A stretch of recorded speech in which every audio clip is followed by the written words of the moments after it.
الحمد لله رب العالمين، والصلاة والسلام على أشرف الأنبياء والمرسلين نبينا محمد وعلى آله وصحبه أجمعين. أما بعد، د مؤمن بنده د دیندار مسلمان خویونه او صفات داغي بیان روانو د الله په توفیق سره، چې هغه کوم خویونه دي د مسلمان چې هغه قرآن او حدیث کې راغلي، د دې لپاره چې دغه خویونه په ځان کې راولو او موږ هم په دغه اوچتو مؤمنانو کې او په دغه دیندار خلکو کې شمار شو. پای کې یو صفت یو خوی بیان شوی چې د دې نیکانو بندگانو ایمان ډیر مضبوطی، نو خبره بیا د غیب مبارک شی و چې د دوی مضبوط ایمانی په غیب باندې، او چې د الله او د الله د پیغمبر صلی الله علیه وسلم د طرف نه دوی ته څه خبر هم راورسی، نو دا چون چرا والنی او دوی د هغې په مقابله کې تاویل ماویل نه کوي، بلکې هغې ته غاړه ایږدي. دا د مؤمن شان دی چې د قرآن او حدیث ته غاړه ایږدي. دی پکې دې ته نه ګوري چې دا خبره د معاشرې خلاف ته، د قوم خلاف ته، د عقل خلاف ته، د مذهب خلاف ته، د مولا خلاف ته. مقصد دا غي چې قرآن او حدیث باندې عمل وشي. دویم صفت د الله په نیکانو بندگانو کې هغه دا دی چې کوم قرآن او حدیث کې ذکر شوی دی هغه دا چې دوی کې اخلاص وي، د دوی نیت چې دی هغه خالص د الله دپاره، یعنی کم عبادات چې هم کوي د الف نه د یا پورې چې څومره هم دي، نو هغه عباداتو کې د دوی اخلاص پروتي، خالص د الله د رضا کولو دپاره کوي، بل څه مقصد د دې نیکانو بندگانو نه. قرآن کې ډیر آیتونه دې باره کې راغلي دي، بلکې که زه دې څه ووایم نو دا به مناسب وي چې دا د پیغمبرانو د دعوت مضمون هم دقه دی چې عبادت او نیت ته خالص د الله دپاره ساتي. څومره پیغمبران چې راغلي دي نو د هغه ټولو دغه دعوت او دا د هغوی د دعوت مضمون او موضوع وه چې په ځان کې اخلاص پیدا کوي، یعنی څه چې کوئ هر قسم عبادت چې کوئ دا خالص د الله دپاره کوئ او د هغه د راضي کولو دپاره یې کوئ. نو دا به په اوچت مؤمن کې دا صفت موجودی، او دا هغه وخت پورې دی مؤمن نشي جوړېدی چې څو پورې د بندګي خالص د الله دپاره نه. الله په قرآن کې دا خبره ذکر کړې ده چې دا امر ټولو ته شوی دی، یوازې دې امت ته نه دی شوی چې دوی کې د اخلاص. دا خبره الله یهودو ته هم کړې ده، نصاراو ته هم کړې وه، نورو امتونو ته هم کړې وه. وما أمروا إلا ليعبدوا الله مخلصين له الدين. الله وی دې ټولو ته امر شوی چې دوی دې بندګي کوي د الله داسې چې د هغه دپاره د دین او دینداري خالص وګرځي. دا به د مؤمن شان، بلکې هم دغه امر پیغمبرانو ته هم دی. الله خپل پیغمبر ته وایي قل إني أمرت أن أعبد الله مخلصا له الدين. اے پیغمبر اوه دې خلکو ته چې ما ته الله امر کړی دی چې زه به خالص د الله بندګي کوم، زما نیت به خالص د الله لپاره. هم دغه صورت کې سورة الزمر کې الله وایي بل ځای کې قل الله أعبد مخلصا له ديني. اوه دې خلکو ته چې زه ګوره خالص د الله بندګي کومه، د عبادات ما د هغه دپاره خالص کړي دي. دا به د مؤمن شعاري چې زما بندگی ټوله د الله دپاره ده، د الله د راضي کولو دپاره ده. ځکه الله پیغمبر ته وایي چې د خلکو ته اعلان وکړه، قل اوایه د خلکو ته إن صلاتي ونسكي ومحياي ومماتي لله رب العالمين لا شريك له. اوه د خلکو ته چې زما مونځ، زما قرباني، زما ژوند او زما مرګ هغه ټول د رب العالمین د پاره دی، په دې کې د هغه سره څوک شریک نشته. نو د مؤمن په هر کار کې به اخلاص وي، د نیت به خالص وي د الله دپاره، او چې څه نیت یې وکړو هغه ته میلاویږي. پیغمبر صلی الله علیه وسلم هم حدیثونو کې دا خبره بیان کړې دی، باب کې ډېر حدیثونه دي، خو یو مشهور به ذکر کو چې هغه په صحیح بخاري صحیح مسلم کې د عمر بن خطاب رضی الله عنه روایت دی. پیغمبر صلی الله علیه وسلم وی انما الاعمال بالنیات، دا اعمال دارو مدار هغه په نیتونو باندې دي. و انما لكل امرئ ما نوى، او هر انسان ته هغه څه ملاویږي چې د نیت کړي. فمن كانت هجرته الى الله ورسوله فهجرته الى الله ورسوله. کچا هجرت کړي د الله د پاره، د الله د پیغمبر د پاره، الله او د الله پیغمبر طرف ته هجرت کړي، د هجرت وشو د الله طرف ته او د الله پیغمبر طرف ته. ومن كانت هجرته الى دنيا يصيبها او امرأة يتزوجها یا ينكحها فهجرته الى ما هاجر اليه. او کچا چرته هجرت کړي د دنیا د ګټلو د پاره یا د یو زنانه سره د نکاح کولو د پاره، نو بس هجرت وشو هغه څه ته چې رسد د پاره کړي دي. معنی د پیغمبر صلی الله علیه وسلم د خبرې دا ده چې په عمل باندې دي څه وغوښتل الله تعالی قدر کوي. که څوک یو عمل کوي دې دپاره، لکه اوس یو سړی دی مونځ کوي دې دپاره چې الله ترې راضي شي، الله به ترې راضي شي. یو سړی کوي مونځ دې دپاره چې خلک یې صفت وکړي، خلک بې صفت وکړي او تباه به شي دنیا او آخرت.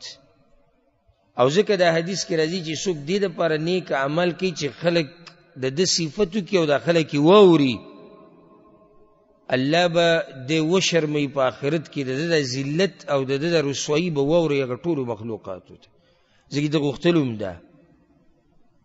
او څوک چې ځان خو وغواړي په نیکو اعمالو سره ریاکاري کوي، رب العالمین به په آخرت کې ټولو ته وښیي چې هغه ذلیل هغه دا دی. څه چې ته غواړې هغه ته ته میلاویږي، اخوا بل څه نشته. نو مؤمن کې به اخلاص. اخلاص یعنی بعض علماء تعریف کړی دی، ډیر آسان تعریف ته وي، ترک الرياء فی الطاعات، په عبادتو کې د ریاکاری نه ځان ساتل، چې د بندگی خالص د الله لپاره. او تاسو ته معلومه ده څو پیری بیان شوي چې د عبادت ته قبلېدو لپاره څو شرطونه دي، دوه کم اخلاص او د پیغمبر تابعداري. چې دې کې یو امني است عمل الله نه قبلې، کته یو لاک پیری د عملو کې کنه الله نه قبلې، چې څو پر دې کې د دوه شرطونه نه، عمل خالص د الله لپاره، دویم د پیغمبر په طریقه باندې. بعض علماء ډیر ناشنا تعریف کړي دي، ډیر ناشنا زړه ته کوزي. وی اخلاص څه ته وی؟ تفریغ القلب لله، دا زړه فارغ کول د هر سنه، او چې صرف په دې کې د الله سره محبتي، په دې کې دینداری، په دې کې د دین سره محبتي، یعنی زړه کې هر څه چې څه دي هغه تیویستی دی، زړه کې د صرف د دین سره تعلق، د الله سره تعلق، د الله سره محبت، د زړه ډک دی د الله سره د محبت نه. دې ته اخلاص. عبادت چې کوي اراده ده چې صرف یو الله به راضي کوم. دا صرف یو خاص عبادت نه دی، څومره عبادت چې دي، لکه کاغه وینا ده، کاغه عمل دی، او کاغه احوال دي، هر څه چې دي په دې ټولو کې د خالص د الله رضا لټي، اگر که خلک ته ناراضه شي. دا د مؤمن شان دی. ګورې دې ته نه ګوري چې خلک بسوي، دا ټکي چې څوک وایي کنه چې خلک بسوي، دکې د اوچتو مؤمنانو دا خوی نشتی. اخوی دا دی چې اوچت مؤمنان رضا د الله لټي، اگر که خلک ته ناراضه شي، او د الله نه ناراضه کوي اگر که خلک ته باغی راضي کیږي. لکه یو سړی دی کور کې شرعي پرده هغه نافذه کړې ده، په دې تر تر زامن هم خفه کېږي، په دې ترونه هم خفه کېږي، په دې کاکا ماما هم خفه کېږي. د دې سره پروا نه چې څوک خفه کېږي څوک خوشحالېږي، د مقصد دی چې الله خوشحاله شي. او بعض هغه دي چې هغوی دې ته ګوري چې خلک په څه خوشحالېږي، به چې خلک خوشحالېږي عقل کوه، اگر که ولیاذ بالله الله پې ناراضه شي وایي دغې سره بیا وورکږو، خو فی الحال د انسانان راضي کول غواړي. او دا د زه وایم دا خو د دیندارۍ او د بېدینۍ خبره ده، عامه قاعده یاده کا، که هغه د دین مسلې او که هغه دنیوي. څوک چې دا وایي چې زه کوشش کوم چې خلک ټول راضي کم، دا لیونی دی. د هغې دوه وجې دي، یوه کیدی نه شي چې ټول خلک دې تا نه راضي شي، ځکه چې ته بنده د الله یې، ته په هر ځای کې د خلکو رضا نشي کولی. خلک خو ډېر څه غواړي، ته اوس څنګه وایي چې ټول خلک راضي کوم؟ عجیبه خبره ده، زه ټول خلک راضي کوم. دا کیدی نه شي چې ټول مخلوق دې تا سره په دې راضي شي چې ته د الله بندګي کوه. دا ستا سره چې دا ستا دا ښځه کیدی شي دا هم تا سره په د دیندارۍ په بعضو کارونو باندې راضي نه وي، ته خو لا نور خلک پرېږده، کیدی شي دا در سره هم راضي نه وي. دا بچي ولې نشي داسې خلک چې قرآن او حدیث باندې د عمل کولو د لاسه تې مور پلار خفه دي؟ نشتي. بچي تې خفه دي، رونه تې خفه دي. زموږ خواله خو مسلې راځي، موږ ته خو پته ده که د کور نه یې وشړي، تعلقات ورسره پرېږدي. ولې؟ ځکه چې قرآن او حدیث باندې عمل کوي. نو ته څنګه وایي چې ټول خلک راضي کوم؟ دا کېدی نه شي چې ټول خلک راضي کړي. دویمه د دې انسانانو فطرت داسې دی چې ټول تا نه راضي کېږي.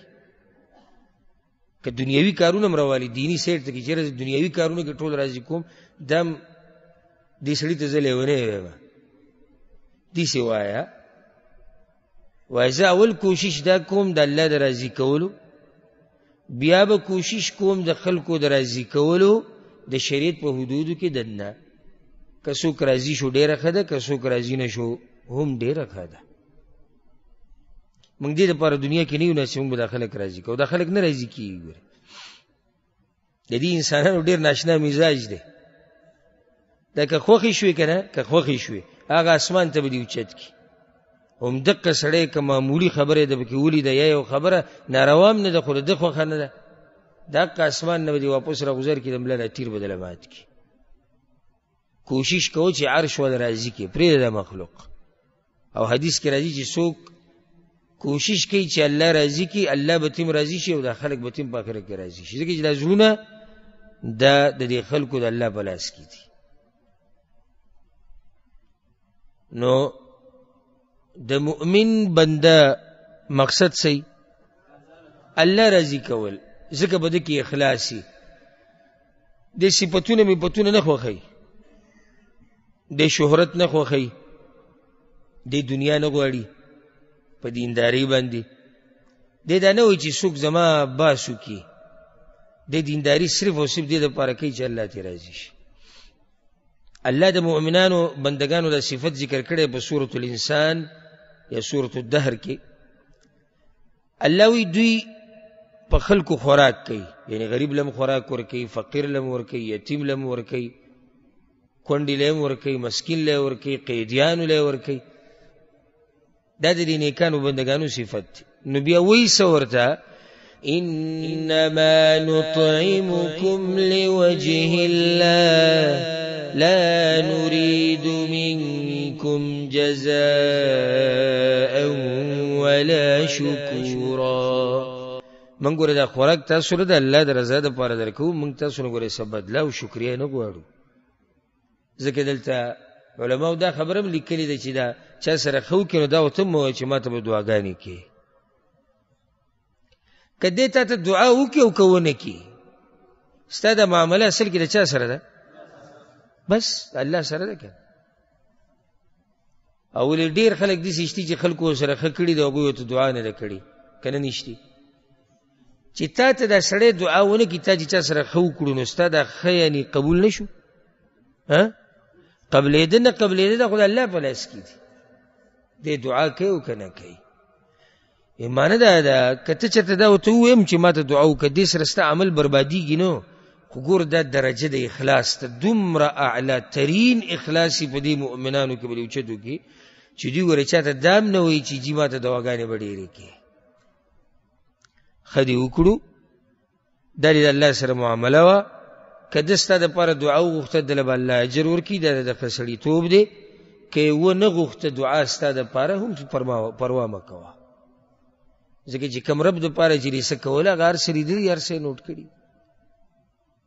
الله د مؤمن بنده دا صفت بل ذکر کړی الذي يؤتي ماله يتزكى مؤمن بنده هغه دی چې د مال ورکوي د الله په لار کې ولې ورکوي څه پې غواړي وما لأحد عنده من نعمة تجزى الله أكبر الله وی دا مؤمن دا نیک بنده دا چې مال لګی که نه د ګوره دې دپاره نه لګی چې څوک وله د دې بدله ورکړي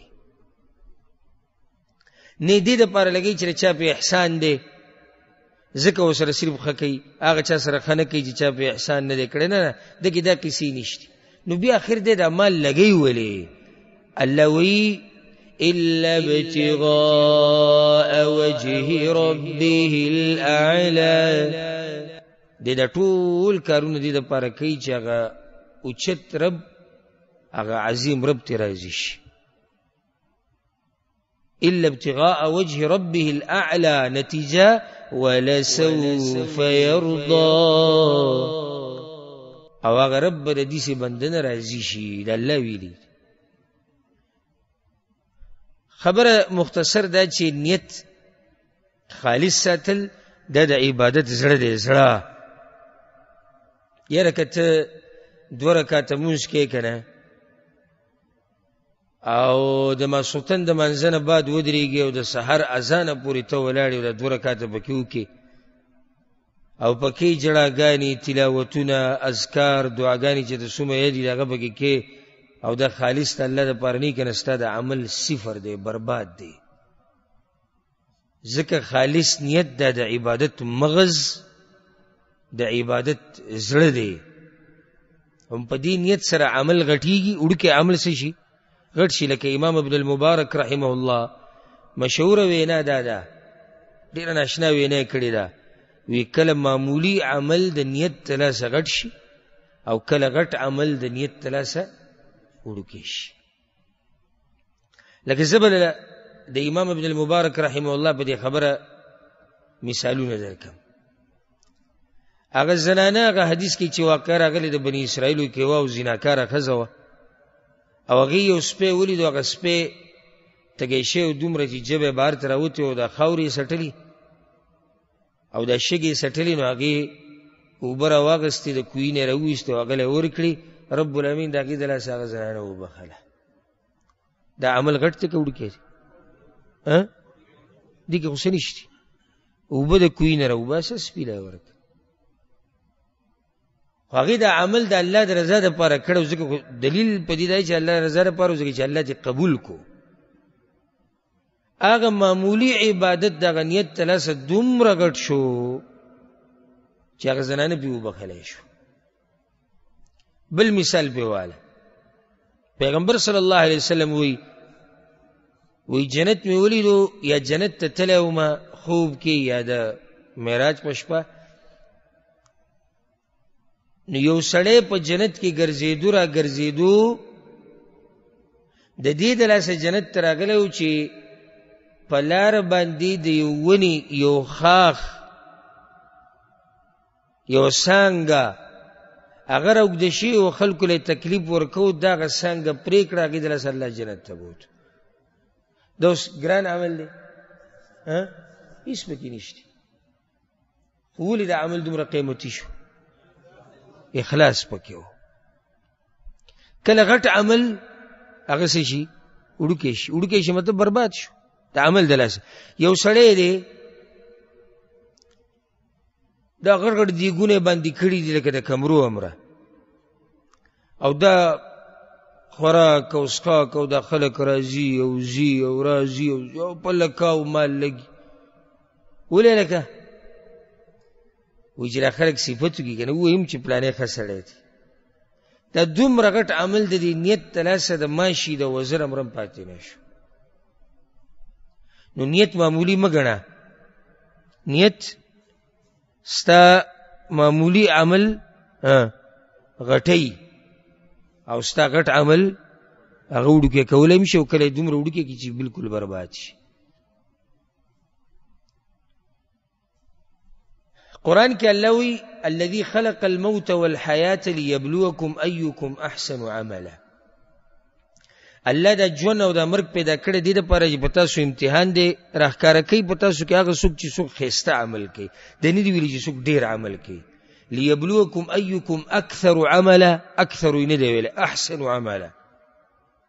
امام فضیل بن عیاض رحمه الله وی احسن عمل څه ته وی؟ اخلص او اصوب، صحیح او اخلاص والا. چا دې تپوس کوي فضیل صاحب د دې شرح راته وکړه د اخلص او اصوب څنګه؟ هغه ورته وی عمل چې خالصي او صواب نه. صواب په عربي کې یعنې صحیح ته وی، او صواب مطلب دلته یعنې د پیغمبر صلی الله علیه وسلم په طریقه نه. دا عمل نه قبلېږي اگر که څه دی خالص ته الله دپاره دی. او که عمل برابري د پیغمبر په طریقې ولم یکن خالصا خو اخلاص پکې نه نو دا عمل نه قبلېږي. اله به قبول شي چې دا عمل خالص ومي او صواب ومي. صواب ښه یو ثواب دی، اثا باندې دا په صاد باندې صواب، او چونکې دا عجم ثا هم سین په شان ونیو صواب. صواب دا یو شان دی جدا دی. عمل اله قبلېږي وایي چې کله دا خالصي او دا د پیغمبر په طریقې. او هغه بخپله وی والصواب ان یکون علی السنه. صواب هغه عمل دی، هغه عمل اصوب دی چې هغه د پیغمبر په طریقې. نو په عملونو کې اخلاص. هغه مشهور حدیث تاسو ته معلوم دی چې د جهنم اور به الله په 3 قسمه خلکو باندې ګرموي. ډېر د یېرې حدیث دی. د ابو هريره رضی الله عنه روایت ته په صحیح مسلم کې دی. هغه 3 قسمه خلک څوک دي؟ عالم، شهید. شهید یعنې د الله په لار کې مړ شوی، د الله په لار کې مال لګونکی. ډېر په اورېدو کې ډېر عجیبه ښکاري. ګوره چې یعنې جهنم ته اولني 3 کسان چې به ځي هغه عالم یا یو روایت کې راځي قاري د قرآن، او دویم مال لګونکی، دریم د کافرانو په مقابله کې چې مړ شوی. ډېر عجیبه لګي. خو هغه حدیث کې داسې دي چې د عالم او د قاري به راوستی شي، الله به ورته وایي څه دې کړي وو؟ وایي یا الله ستا دین مې زده کړی او خلکو ته مې خو ستا د رضا دپاره تلاوت مې کوو، قرآن مې زده کړی او تلاوتونه به مې کول خلکو ته مې خو ستا د رضا دپاره. الله ورته وایي کذبته، دروغ دې وي دروغجنه. تا خو علم دې دپاره کړی و خو دې خلکو ته دې دپاره چې لیقال هو عالم، چې خلک وایي چې پلانې ډېر تکړه عالم دی. لیقال هو قاري، چې خلک وایي د پلانې ډېر تکړه قاري دی. وقد قیل، او خلکو ورته ویلي مو، خلکو ورته مولوي صاحب وي، شیخ صاحب وي، مفتي صاحب وي، قاري صاحب به درته وي. ستا خو دا مقصد هغه دې حاصل کړی دی. ملایکو ته به الله وي جهنم ته ورغوځار کړي. دویم هغه چې مړ شوی دی د کافرانو په مقابله کې، الله به ورته څه دې کړي وي؟ یا الله ستا د دین دپاره لګیا دومره لګیا وم چې آخر به کې مړ شو. الله ورته کذبته، دروغ دې وي. تا خو دې دپاره جنګونه کول چې خلک وایي چې دا بادر انسان دی. تا خلکو ته خو وقت قیل ویلی شي، الله و ملایکو ته وایي جهنم ته ورغوځار کړي. دریم هغه سړی چې مال یې لګولی، الله به ورته وایي څه دې کړي وو؟ یا الله ستا د راضي کولو دپاره مې شپه ورځ ستا د دین په لارو کې مال لګو. الله ورته وایي کذبته، دروغ دې ویلي، دروغ دې ووایي. تا خو دې دپاره مال لګولی او قال هو سخي، چې وویلی شي دا ډېر سخي سړی دی، او ویلی شي داسې خلکو به وایي پلانې ډېر سخي سړی دی.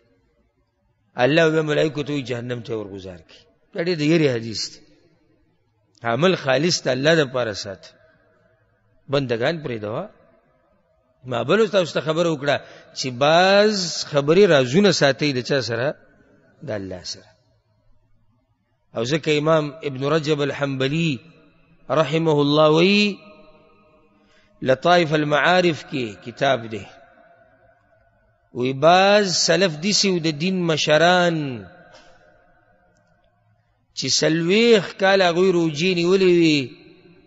40 کال روجو مطلب دا نه چې روزانه روجه، یعنی نفلی روجې ډېرې نیولې وي، یو ورځ بوزه، یو ورځ روجه، یو ورځ بوزه، یو ورځ روجه. 40 کاله د هغوی دا طریقه وه. او څوک تی نو خبر تر دې چې هغه ښځه او بچي تیم نو خبر چې دوی روجه نیولې. خو نو طریقې څه وه؟ د ځان سره چې وړو بوله روټۍ راوویسته، نو هغه به یې د ځان سره راوویسته وي، دا به بهر ویسم، بهر به وخورمه، او غریبانان به پکې شریک کم، نو هغه به یې صدقه کړه او روجه به یې. کور والا به دا ګمان و چې د بهر روټۍ وخوړه، او د بهر خلکو به دا ګمان و چې د به کور کې روټۍ خوړلې ده. خو دا به چاته وي نه چې ما دا کړي ده او ما دا کړي ده. علي ابن الحسن رضی الله عنه وی کله چې مړ شو، ګوره دا یو سړی چې دا عمل څنګه راښکاره شي، الله یې راښکاره کوي. ګوره دا نیکان خپل عمل پټوي، خو الله یې راښکاره کوي. علي ابن الحسن رضی الله عنه چې کله وفات شو، نو پته ولګېده چې د مدینې د 100 کورونو کفالت د کړو، د هغوی خرچ خوراک په ده باندې و. 100 کورونو خرچ خوراک په ده باندې و. غریبانانو مدینه کې کونډې، یتیمانان، فقیران. وروسته پته ولګېده چې د دوی کفالت، د دوی خرچ خوراک دا به علي کوو. علي ابن الحسن ما ویلی، علي ابن الحسن به کوو، د حسن زوی. دا وروسته پته ولګېده، ځکه چې هغوی دا نه غوښته چې زموږ د عمل دا راښکاره شي، دا نه غوښته چې خلک زما صفت وکړي، الله اکبر، خو خلکو وله وکړو د الله غوښته. مؤمن دا نه غواړي څوک زما صفت وکړي، خو رب العالمین د هغه د صفت مشهور کړي، د هغه د ذکر د الله د خلکو به جبه جاري کړي، اگر که هغه یې نه غواړي. او څوک چې غواړي که الله وله ذکر جاریم کړي، خو په دې چې وی شرموي، هر څوک یادوي په ښه صفت نه په بد صفت. موږ چې ته ټک خطا عمل وکړو، هغه هم تباه و برباد کړو، به دې چې د خلکو مخکې بیانو. ځکه په سلفو کې یو عالم تیر شوی دی، یا پخوانو علماو کې یو عالم تیر شوی دی، حمدون ابن احمد. هغه نه چا تپوس وکړي ما بال کلام السلف انفع من کلامنا. وی دا څه خبره ده؟ لکه علما موږ هم یو، علما هغه سلف مو دین هغه مشران، خو د هغوی په دې خبرو کې فایده ډېره پرته وه، خیر پکې ډېر دی. خلک یې اوس هم ذکر کوي چې هغه پلاني سلفو کې پلاني عالم دا ویلي او دغه شان خبرې موږ هم کوو، خو د هغوی خبرې ډېرې فایدهمنې دي او د آخره کې ډېرې بیانې را بیانې. وجه څه ده؟ ډېر ناشنا جواب ورکو، وی لأنهم تکلموا لعز الاسلام. ځکه چې هغوی خبره دې دپاره کوله چې د اسلام عزتمند شي، د دې دپاره خبره کوله چې د دوی د نفس دې ته خلاصې میلاو شي د عذابونو نه. ورضا الرحمن، هغوی به خبره د رحمان د راضي کولو دپاره کوله. ونحن نتکلم لعز النفوس، موږ خو خبره دې دپاره کوو چې موږ عزتمند شو، موږ خبره د دې دپاره کوو وطلب الدنیا، چې دنیا پې وګټو. ورضا الخلق، موږ خو خبره دې دپاره کوو چې مخلوق راضي کړو، نو کوم ځای کې زموږ خبرې او کوم ځای کې د هغوی خبرې ګوره یو شان دي. نصیحت ته ورستنو هغه به هم داسې لکه څنګه چې د اولنو، خو د اولنو هغه کې برکت، خیر، فایده ډېره پرته ده. وجه دا چې هغوی د اسلام د عزت لپاره خبره کړې وه، ځان سره پروا نه وه که موږ ته عزت میلاویږي نه میلاویږي، خلک راضي کېږي نه راضي کېږي، فقیری ده، ملنګي ده، کمالداري ده، که هر څه دي، خو چې الله رب العزت د اسلام خور کې به خلکو کې. او تمیم الداری رضی الله عنه یو پیر ته چا تپوس وکړو مجلس کې، وی ما صلاتک باللیل، د شپې ته څو رکعته لمونځ کوې؟ دا که نن سبا د چا نه تپوس وکړو، یو پوره تفصیل درته رالي. وی ته د شپې څو لمونځ کوې؟ فغضب غضبا شدیدا، انتهایی غصه شو، او وی په الله مې دې قسمي چې یو رکعت لمونځ وکړم که نه، یو رکعت صرف د شپې په توره تیاره کې چې هېڅوک رانه خبر نه وي سوای د الله نه، دا ما ته د دې نه ډېره خوښه ده چې زه ټوله شپه ولاړ یم او بیا یې سحر له خلکو ته بیانوم. هغه یو رکعت مې خوښ دی چې توره تیاره کې رب العالمین ته ولاړ یم او صرف نن هغه خبرې او بیا زه خبر یم. دا د هغوی طریقه وه. او ځکه سبحان الله امام حسن بصري رحمه الله وایي د دین د مشران یادی د خپل وخت نیکان یادی ځکه دیم سلفو کې دی. وی کله به داسې وشو چې د یو نیک عمله سړي سره به میلمنو یا بعضو خلکو شپه وکړه. میلمدوز خلک کوم ځکه چې دا میلمستیا کول دا به راشي انشاءالله، دا هم د مؤمن خوی دی. نو دا کسان به د شپې وده شو، سزا به ورله ورکړو چې به دلته وده شي، هغه به وده شو. وی دی به د شپې ولاړو الله ته او دعاګانې به یې غوښتې او جړاګانې به یې کولې. سحر له چې به میلمانه را پاڅي نو د هغوی به دا مطلب و چې دا کور والا خو سره د شپې تهجد نه کوي. او به ترې خبر شوي هم نه وو چې هغه د شپې دومره جړاګانې او دومره فریادونه الله ته کړي دي چې تپوس یې مه کوه. خو ته خو یې نه خبره ویلې، ته خو یې نه را پاڅولې دې دپاره چې وګوره. دا د نیکانو بندگانو صفت دی. او ځکه الشیخ العلامه ابن باز رحمه الله، عبدالعزیز ابن باز، چې دا عالمی عالم و دی ولاقې پورې دی خاص نه و، د هغې یو شاګرد دا قصه کې د هغه په سیرت کې چې هغه مو سپینګیری عالم دی، هغه وایي موږ د قسیم کې شیخ بیان وکړو، بیا واپس راتلو ناوخته و شپه، او موږ ډېر تادی کې راتلو ځکه چې سهار منځله بیا د هغه درس دلته ریاض کې. اخر ونه شو ډریور وی چې ماله نور خوب راځي او لږه دمه پکې کوو شپه ده، ځکه چې ټوله ورځ دا درسونه د شیخ سره ګرځېدو، قسیم کې ماسپښین درس، مازدیګر، ماښام، ماسخوتن، او بیا لږه روټۍ او بیا رامنډه. وی هغه وی چې صحیح ده، وده به شو ورته. دا ټول کسان وی ستړي وو او پرېوتو سره وده شو. دا څوک چې دا قصه بیانوي هغه وی ماله خوب نه راته، ستړی وم ډېر. اکثر چې سړی ډېر ستړی نو خوب هم بیا نه ورځي. نو په دې تولۍ کې راوړېدم نو خیال می شو چې شیخ ابن باز رحمه الله پاسېدو، څوک یې خبر هم نه کړو. خپل چې د هغه کم سامان سر ته پروت و هغې نه اوبه راواغېستې او دس چاردامي وکړو، الله ته ولاړ. دی به ګوره سهار منځه نه بعد درس هم کوي، د ټوله ورځ درسونه هم کړي، د سفر هم کړی، او بیا غلی غونته کې راغی، واپس پرېوتو، یو څو رکعته وکړو. نو چې کله سحر شو وی ما څه ونه وي، یا موږ را پاسېدو ګاډي کې کېناستو، نو په لاره کې دا وی الله دې زموږ په حال رحم وکړي. ګوره سړی دومره ستړی شي چې بیا تهجد له هم نشي پاسېدی. دی ونه چې زه نه یم پاسېدلی، خو سړی دومره ستړی شي چې تهجد له بیا نشي پاسېدی. نو د ټولو دا مطلب شو چې خو ما ته خو پته و چې دی پاسېدلی دی. دا د نیکانو خلکو طریقه ده. او بیا الله یې راښکاره کړي، الله یې وځلوي. ځکه امام حسن بصري رحمه الله دا خبره کوي، وی باز نیکان به د خپلې ښځې سره یو ځای ودو، یو ځای په یو کټ کې،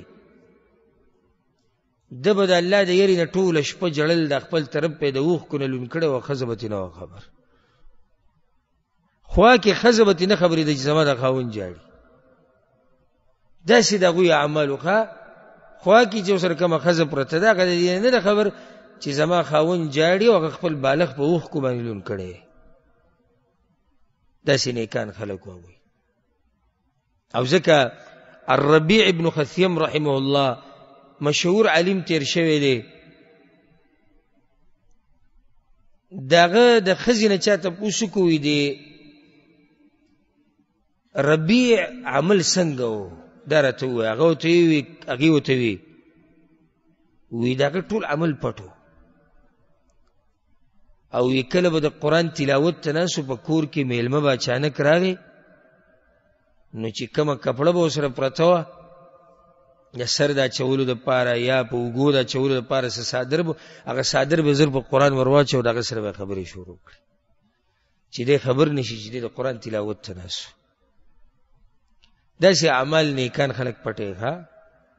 که دې کې موږ ورننوتو نو دا دومره ناشنا موضوع ده چې بیا ترې راوتی هم نشو دومره په حال اسانه.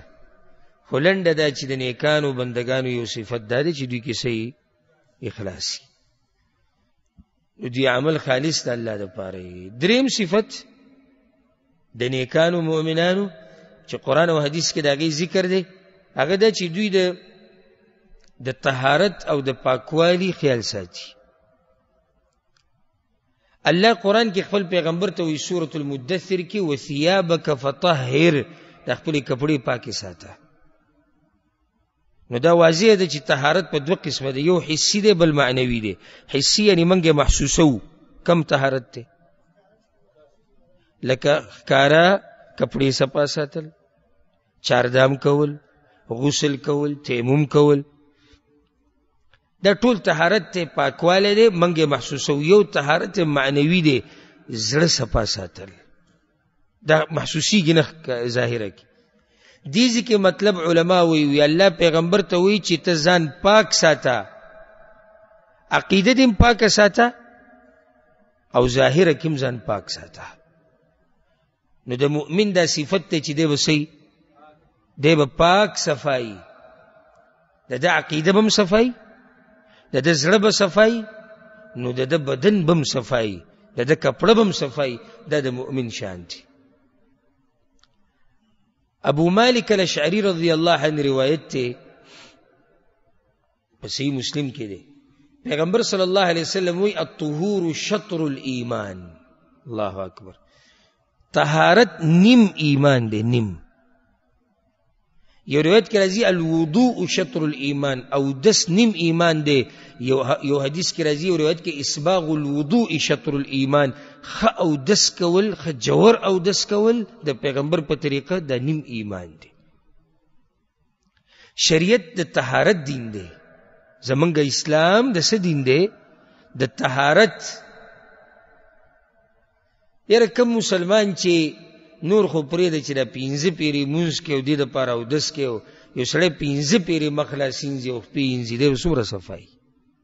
هغه نور طهارتونه خو پرېږده چې دی پکې نفلي کوي یا مثال کې غسل کوي د جنابت، او یا شریعت عام هم ترغیب ورکړی دی چې ځان صفا ساته، څومره به دا سړی صفایي. د دلیل دی په دې باندې چې شریعت زموږ نه غواړي صفایي، شریعت زموږ نه صفایي غواړي. صفایي د زړه رانه هم غواړي، صفایي د بدن رانه هم غواړي، صرف په زړه هم کار نه کیږي. زړه به صفا ساتي د شرک نه، د ریاکارۍ نه. دغه مخکې خبره وشوه اخلاص کې ټول راځي. دل محبت د غیر الله نه داسې لکه څنګه محبت چې د الله سره پکار دی د هغې نه به زړه صفا ساتي. مسلمان سره بغض او کینه به ستا په زړه کې نه وي. نفاق منافقت که غټ منافقت دی که وړوکی دی دا به ستا په زړه کې نه وي. عمر بن خطاب رضی الله عنه اشنا خبره کړې ده، او دا روایت ابن الجعد په خپل مسند کې راوړی دی. وی مروءت او د سړیتوب او د اوچتو اخلاقو یو نښه دا ده چې یو سړی خپلې کپړې صفا ساتي، او ښکاره ښه سړیتوب او اوچت خو هم دقه دی چې ته د کپړې صفا ساتي. او بیا به یې دا ووایي او وی زما دا ډیره خوښه ده چې یو سړی دینداري او صفا سوتره ګرځي. او کله به دا وی زما دا ډیره خوښه چې د دیندار خلک سپینې کپړې استعمالوي، خصوصا وی د قرآن چې په سینه کې پروت او د پیغمبر د حدیثونو د علم چې په سینه کې پروت او چې د سپینې کپړې استعمالي دا مې ډیر خوښي وي، ځکه چې زړه صفا دی نو د سپینه کپړو سره مزه کوي. بل دا چې سپینه کپړه باندې معمولی داغ ولګي سړی بیا صفا کوي. او پیغمبر صلی الله علیه وسلم حدیث کې وایي ولا يحافظ على الوضوء الا مؤمن. امام احمد دا روایت راوړی وی د او دس خیال خو مؤمن ساتي. مؤمن څه کوي؟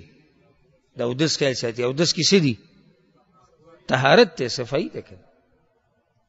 او ځکه حدیث کې دا راځي سبحان الله دی حدیث ته وکړي دی ښا چې طهارت څومره لوی فضیلت. دا حدیث امام نسائی، امام ابن ماجه، امام احمد راوړی، امام مالک هم په موطا کې راوړی. پیغمبر صلی الله علیه وسلم وی اذا توضأ العبد المؤمن، کله چې یو مؤمن بنده اودس چاردام کوي، فتمضمض خلی ته اوبه ور واچولې، اول به خلی ته اوبه ور اچي، خرجت الخطايا من فيه، نو د خلی چې څومره ګناهونه دي هغه ته وریږي. فاذا استنثر خرجت الخطايا من انفه، کله چې پوزه سوړ کړي نو ګناهونه دي ټول وریږي. فاذا غسل وجهه خرجت الخطايا من وجهه، کله چې د مخ وینځي نو د مخ سره چې څومره ګناهونه تعلق ساتي هغه ټول وریږي. حتى تخرج من تحت اشفار عينيه، تر دې چې د دې سترګو د باڼه لاندې چې کوم ګناهونه دي هغه ته وریږي، د ګوټونو نه ګناهونه راوځي. فاذا غسل يديه خرجت الخطايا من يديه، کله چې لاسونه وینځي لاسونو نه ټول ګناهونه وریږي. حتى تخرج من تحت اظفار يديه، تر دې چې د نوکونو نه لاندې هم ګناهونه راوځي وریږي. فاذا مسح برأسه خرجت الخطايا من رأسه، کله چې بسر باندې مسح وکړي د سر سره چې څومره ګناهونه تعلق ساتي هغه ټول وریږي. حتى تخرج من اذنيه، تر دې چې د غوږونو نه هم ګناهونه راوځي وریږي. فاذا غسل رجليه، کله چې خپې وینځي خرجت الخطايا من رجليه، ګناهونه چې د خپو سره کم تعلق ساتي هغه ټول وریږي. حتى تخرج من تحت اظفار رجليه، تر دې چې د دې نوکونو د خپو د کم نوکونه چې دي د ګوتو ده د دې لاندې کم ګناهونه دي هغه راوځي. نو دا خو دا سړی د ګناهونو نه صفا شو، صفاتي شو، دا طهارت ته، فضیلت ته طهارت. نو بیا ګوره و چې دې پاک شو نو په دې نورو ته به څه ملاویږي؟ وی ثم كان مشيه الى المسجد وصلاته نافله له، بیا دې چې د جمعات ته ځي اول ته د منځونه کوي نو دغه به ته به زیاتی ثواب ملاویږي. ځکه چې قصه د ختم په کوم ځای کې شو؟ هغه او د سره شو. سوچ کوي چې د شریعت څومره ترغیب ورکړي، دا دومره اجر چې الله یې خو دې د خودي لپاره خو دې ته وایي چې راشه مؤمنه طهارت حاصل کړي، ته صفای او د سردا مونږ ولیکو. مقصد په کوم دغه چې مونږ سيو، مونږ صفا سوتریو. او الله قرآن کې وایي سورۃ البقره کې ان الله يحب التوابين ويحب المتطهرين. الله د توبه وستونکو سره ډیر محبت کوي او چې ځان صفا ساتي الله دا غوي سره ډیر محبت کوي. بلکې الله د هغه خلکو صفت کړي د کوم چې مسجد قباء کې اوسېدو او د صفایي به ډیر خیال ساتو. الله د هغه مؤمنانو صفت قرآن کې وکړو، پوه شي چې الله په دې صفت ډیر مین دی په دې طهارت باندې. نو ځکه خو دا غوي صفت وکړو. الله وی فيه رجال يحبون ان يتطهروا. الله وی په دې مسجد قباء کې د دې سړی اوسېږي، د دې سړی ورته راځي چې هغه ځان صفا ساتي. او چې الله په قرآن کې صفت کې دا معمولی خلک ها دا خلک کوم معمولی نه دي، خدا کم کار چې کوي دا معمولی نه دی. پته ولګي د دې نه چې الله صفت په قرآن کې وکړو. نو د صفایي به خیال ساتي. زبرت یو حدیث بل ویما، پیغمبر صلی الله علیه وسلم وی دا حدیث په ترغیب او ترهیب کتاب کې شته د منذری سے. پیغمبر صلی الله علیه وسلم وی د حدیث ته وکړي د ډیر د خوشحالي حدیث ته ایما رجل قام الى وضوئه يريد الصلاه. هر سړی چې کله د مانزه اراده لري او پاس یو د سردام کوي لاسونه وینځل، اوله کې خلک لاسونه وینځي کنه، نزلت كل خطيئه من كفيه مع اول قطره. دی حدیث کې قبل ما لک زیادت ته اولنې ساس کې چې وساسي او روبېږي د دې سره ګناونه وريږي. کله چې به د خلی ته وبواچي پوزي ته واچي سونی کی نزلت خطيئته من لسانه وشفتيه، هغه ګناونه چې د شونډو د جبې سره تعلق ساتي د اولنۍ قطرې سره هغه ګناونه وریږي. بیا چې کله د مخ وینځي نزلت كل خطيئة مع سمعه وبصره مع أول قطرة. اولنۍ قطرې سره د غوږ او د سترګو نه ګناونه وریږي. بیا لاسونه وینځي، سنګلو پورې، خپې وینځي، کعبینو پورې. الله اکبر. اوس دې ته غوږ کېده. سلم من كل ذنب كهيئته يوم ولدته امه. اخره کې داسې صفاشي لکه به کوم ورځ چې د مور د خېټې نه راوت. قال پیغمبر صلی الله علیه وسلم مخکې وی فاذا قام الى الصلاه دینه بدلړ منزله رفع الله درجته. هغه منزل سره الله درجه اوچته کړه. او که کېناستو نو هم د ګناهونو نه صفا کېناستو. ځکه یو روایت کې اوس حدیث راځي مونځ یې هم نه کو، چاردامې وکړو مونځ یې ونه کوي، نه منځه ټیم نه دی، نفلي مونځ نه کوي یا انتظار د منځه کوي. وان قعد مغفورا له. او که دی کینی نو په دې حال کې ناسته چې الله له ګناهونه بخښلی دي. دلیل له په څه باندې؟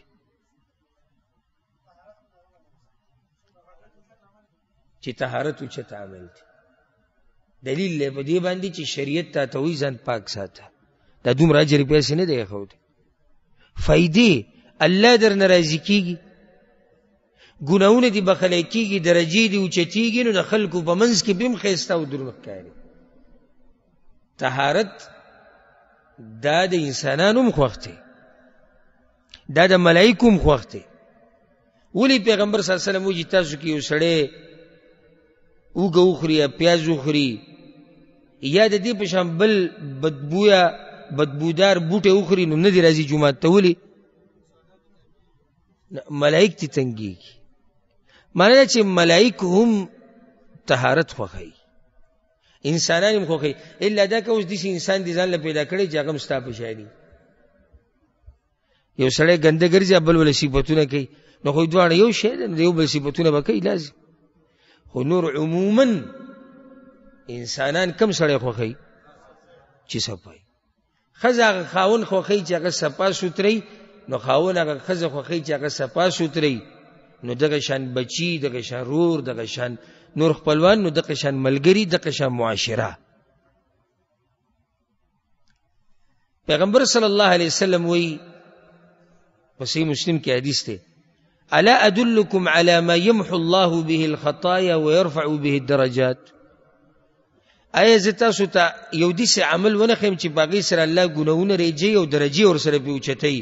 صحابه کرام ولې نه یا رسول الله موږ ته وښایه اسباغ الوضوء علی المکاره. په سختو حالاتو کې ښه اودس کول. سختو حالات څه مطلب دی؟ جمی کې اوبه کمي، احتیاطو کې، دا ټولې خبرې به کې دننه راغلي. یو سړي ته تکلیف دی بیا هم طهارت حاصلوي، رب العالمین په له ګناهونه ریجې او درجې ور اوچتوي. دا خبره یاده که چې مطلب زما دا نه دی هرگز چې صرف د اودس خیال ساته. دا خبره ما ټوله روانه کړې د طهارت دپاره ده. یعنی دا شریعت چې دومره ترغیب ورکړی دی، دومره زور یې ورکړی دی، خو دې دپاره یې ورکړی چې ځان صفا ساتي. ځان صفا ساتلو کې صرف دا راځي چې ته اودس کوه، څه پکې راځي؟ کپړې صفا ساته، پیزار صفا ساته، نور بدن صفا ساته، ویښته صفا ساته. دا یو نیم به ویني دا د جامونه ککرې جوړ شوی دی، خولو د لاسه خولو پکې نښې هم کړي که نه یې پکې داسې، او دا ویښته ګډوډ او دا د خولو بین به ترې روان یو کله نه کله. دا بحث وایي او چې وایي موږ دا د تکبر خبر، یعنی شریعت ته د تکبر خبرې ښیي.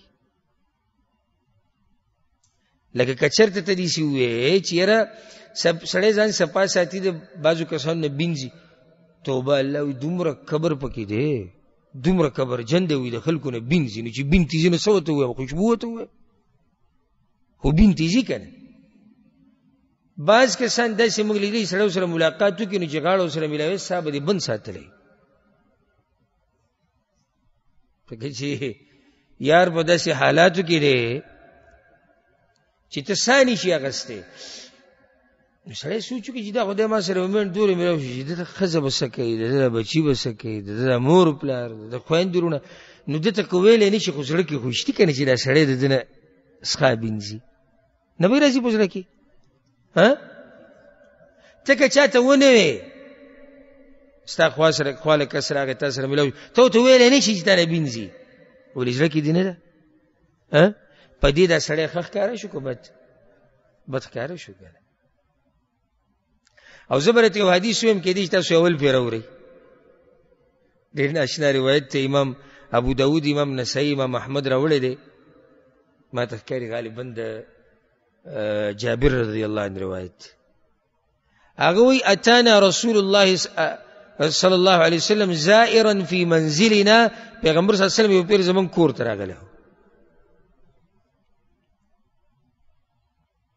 کور ته راغلی یعنی زائرا تپوس لا راغوښتی شوی هلته یو سړی ناست نور مېلمانه هم ناست د حدیث ته غوږ کېږدی فرأى رجلا شعيثا قد تفرق شعره یو سړی پکې ناست دی داسې شګړ بګړ چې ورته موږ وایو دا ویښته ټول ګډ وډ دي داسې ولاړ دي خاوره پکې پرته ده دوړو والی پیغمبر صلی الله علیه وسلم وی اما كان يجد هذا ما يسكن به شعره د دې سره دومره څه نه چې به دې ویښتو یې لګولې وی ویښته برابر کړی دومره سره اوس که موږ وایو جواب کې راته خلک وایي ته د غریبانو د حالاتو نه څه خبرې د صابون چکۍ وي د اسمان سره خبرې کوي د اوبو ملاوېده ګران شوي دي اوس په دې طهارت باندې زموږ نه خرچه هم نه ځي که نه ته چې یو چکۍ د صابون راوړي څومره پې لامبي څومره وخت پورې هغه پرتی یو چکۍ اوبه دومره ډېرې دي ته پوه شې مکه اوس په دې کې سړی وایي دا وایي د غریبانانو حالات نه څخه بعض وایي دا خبرې هغه څوک کوي چې زړه یې روغ وي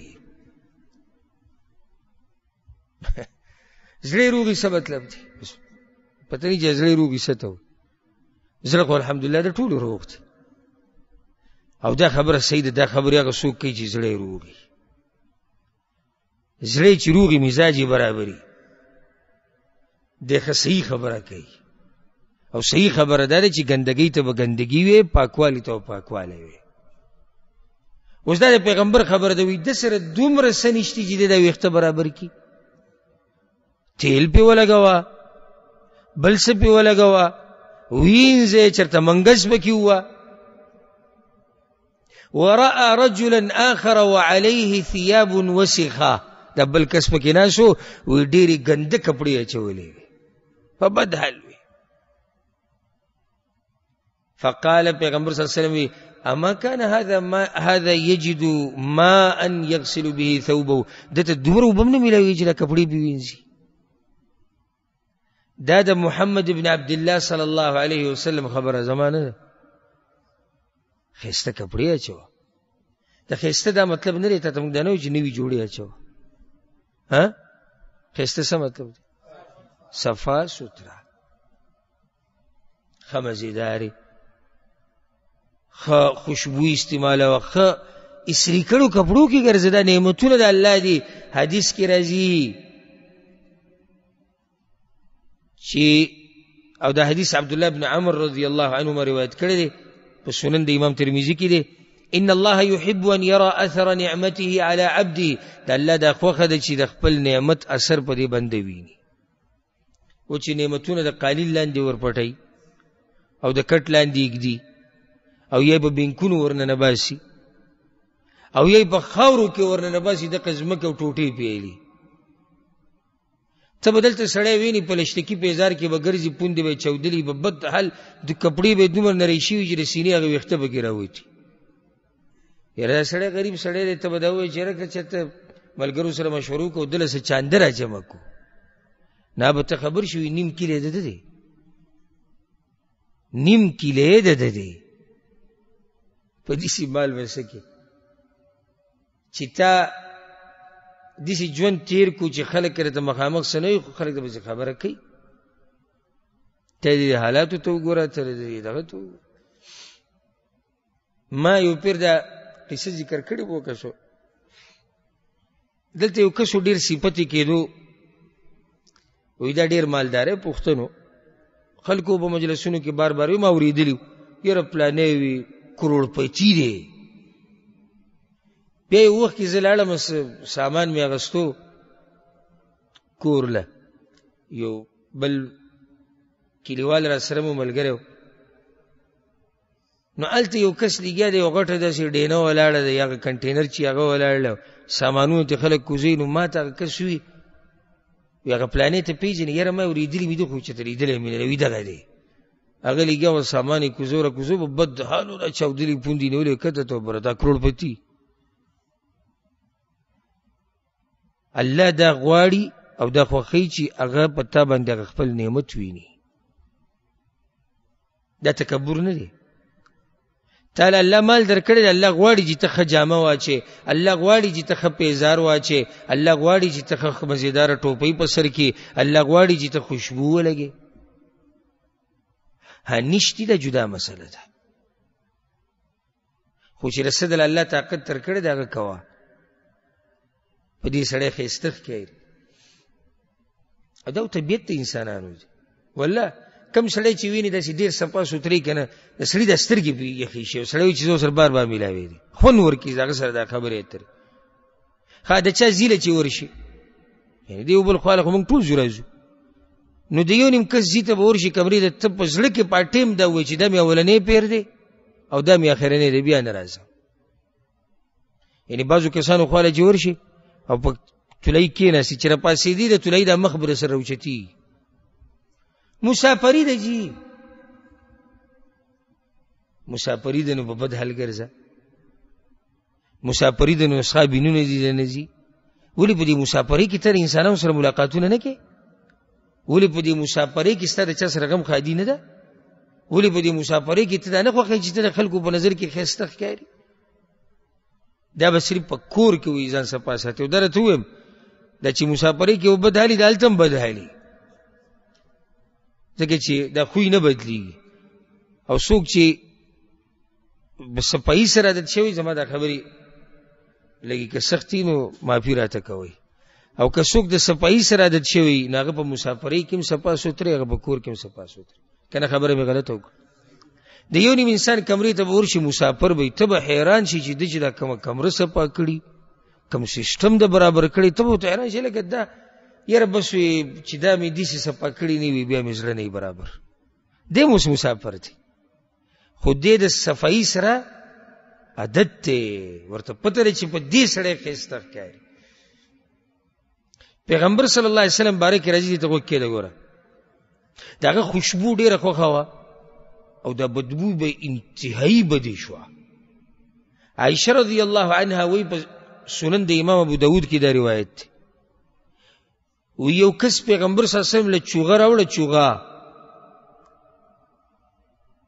چې هغه د مالوچو نه جوړه شوې وه او مالوچ پکې مو. نو پیغمبر صلی الله علیه وسلم هغه چوغه واچوه، د مالوچو سره بیا په سړي باندې خوله راشي، خوله. نو چې خوله پرې راغله نو پیغمبر صلی الله علیه وسلم باندې دغه مالوچ بین ولګېد، ځکه چې هلته هغه لمده شو. نو یې راوایېغسته او داسې ګزار کړی، بیا یې رانه کړي، بیا یې رانه کړي. ولې؟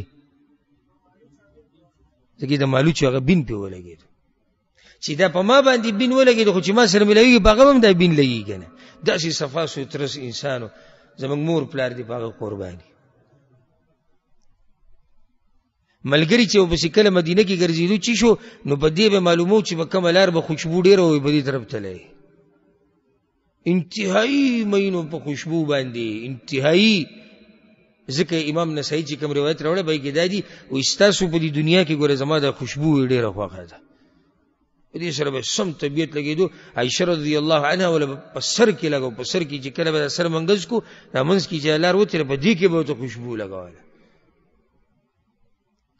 او بیا د هغه د ملګرو دغه طریقه وه، پای کې مشهور بعض پکې ډیر مشهور شي لکه عبد الله ابن عباس رضی الله عنهما وی په لاسونو به خوشبو لګول چې کور نه بوته داسې په لاسونو وی زه د خلکو سره ملاویږم شاګردانو سره ملاویږم چې زما د لاسونو نه خوشبو زی دا مزکی. او امام ابن القیم رحمه الله دا خبره کړې ده دا خوشبو نه ده خوشبو وی دا د روح غذا ده د روح وسره خوشاليږي دا ناشنا خبره کړې ده. لکه اوس ته په غم کې او پتا باندې خوشبو ولګېده کله چې تاسو تجربه کړی می لګ د سړی د غم نه د پام بدل شي خوشبو دي سړی له خون ور کوي د نفس د روح ته مزایلی کنه مزه ته لري کنه لري الیت او چې هغه بل طرف ته لګي نه مزایلی اګه خوشاله طبيعت بدل خراب کی چې د سجاخه ده او زید الله من خلاص کی سبحان الله سړی به خسته مخکاری په دې خوشبو سره.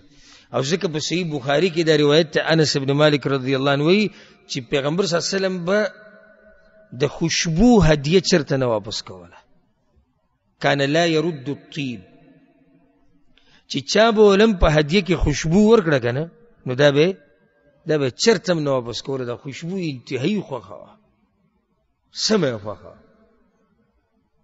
نو خوشبو استعمالوي کپڑے صفا ساتي پیزار صفا ساتي.